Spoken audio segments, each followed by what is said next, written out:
Number 9 को हाम्रो question छ what sum of money at the rate of 8% compound interest per annum for 3 years will amount to rupees 31492.80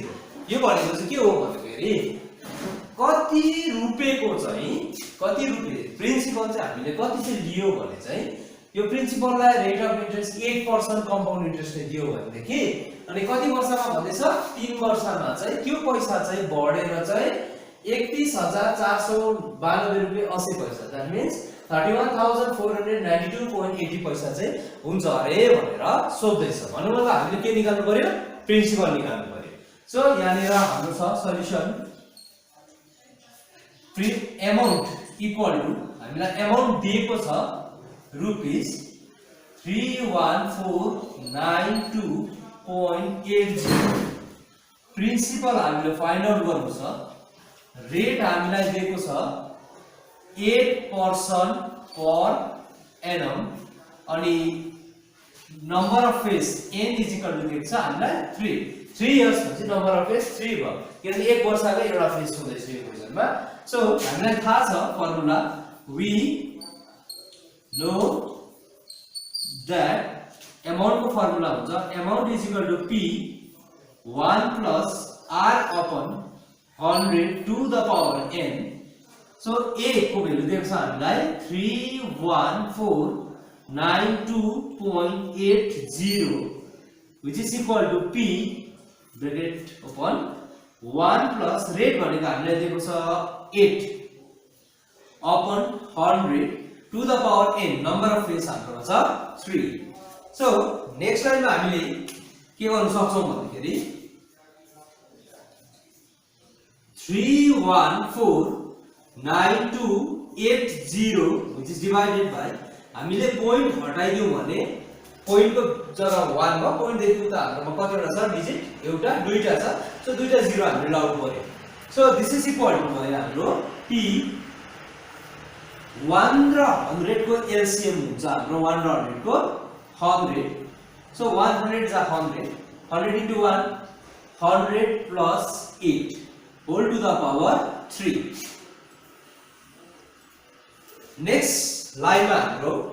आयो this is equal to 3149280 upon 100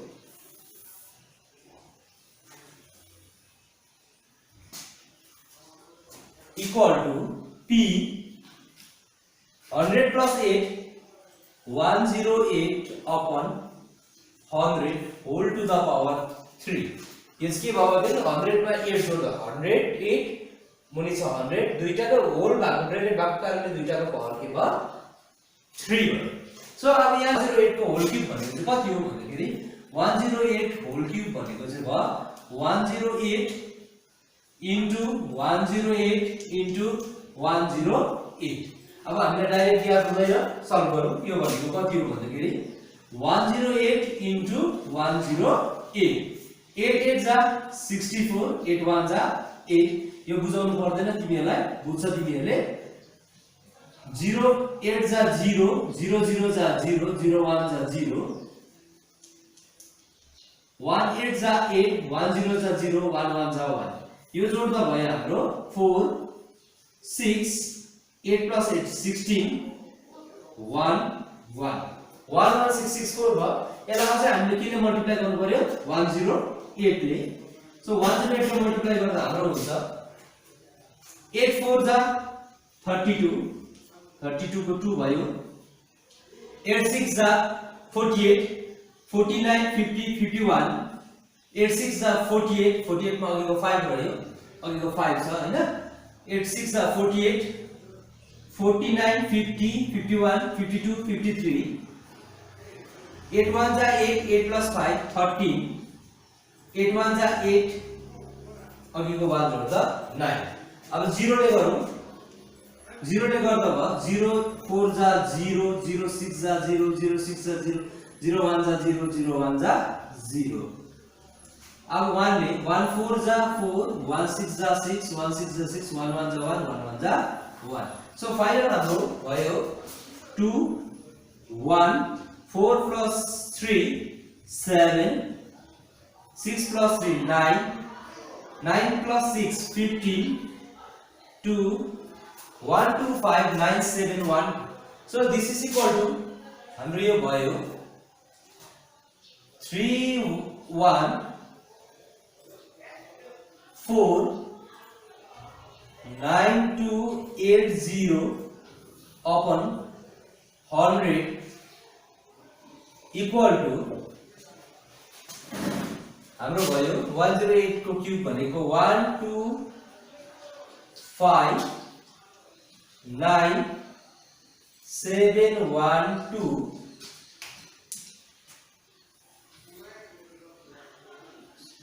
divided by 1 2 3 4 5 6. 100 को cube भनेको 1 3 टा 1 into 1 into 1 1 नै भयो double 0 3 times गर्दा 6 वटा 0. So दुईटा 0 यानी हाम्रो दुईटा 0 के भयो क्यान्सल भयो. सो यहाँ नि हाम्रो प्रिन्सिपल पनि छ. सो प्रिन्सिपल को भ्यालु निकाल्दै नेक्स्ट लाइनमा छ हाम्रो सिम्पली क्रस मल्टिप्लाई गरौँ 1 2 5 9 7 1 2p equal to cross multiply 3 1 4 9 2 8 0 into चारटा 0 छ नि 1 into चारटा 0 भनेको हामीले डाइरेक्ट चारटा 0 लेख्नु सक्छौं. सो यहाँ नि म डाइरेक्ट क्यान्सलेसन गर्दै छु. तिमीहरुले पनि यो क्यान्सल प्र्याक्टिस गर्दा हुन्छ. सो दिस into यहाँ नि आउँछ 25 times